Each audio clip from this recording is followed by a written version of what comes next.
one other thing about like your guys' relationship, he says that like he got to learn how to fight basically from you. Like he says his whole fighting style is from you, like, which is pretty cool to see. He gives you all that credit, but you also take very little damage. I listened to another interview you did, and you brought it up. Like, I don't really take too much damage. You never really see me with a really beat up face after a fight.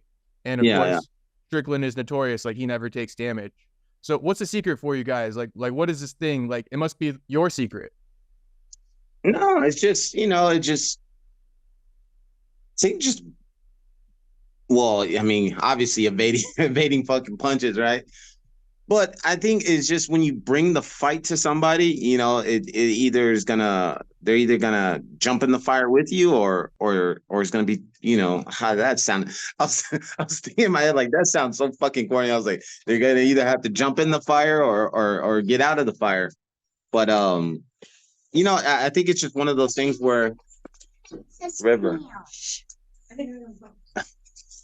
Sorry, my daughter. That's okay. It's an interview, Cal. Your daughter and Jeez.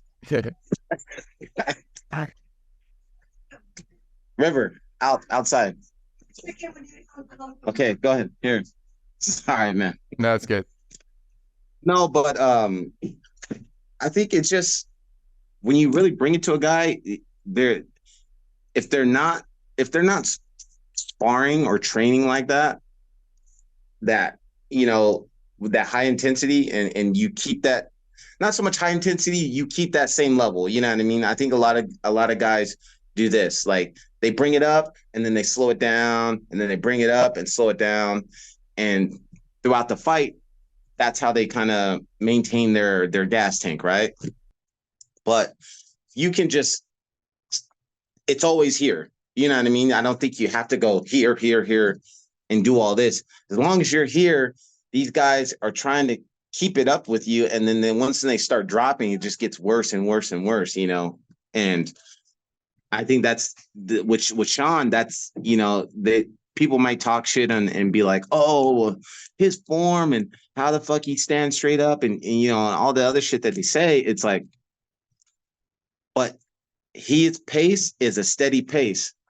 And if you get a click below that pace, you're fucked, because it's gonna keep that pace. That pace is not gonna slow down. So I think a lot of guys, they have burst. They tend to fight and burst and burst and burst. But when they fight against Sean, it's gonna be a straight pace. It's not gonna slow down. It might speed up at the end, but he keeps that pace, and it doesn't drop, and guys tend to fold over it. You know what I mean? They always try to keep up in the beginning, but they can't hold it, Yeah. You kind of saw that play out pretty well with Costa, right? Yeah, for sure. Yeah. And Costa's a perfect example. He's calm, then boom, big burst. Then he's calm, big burst,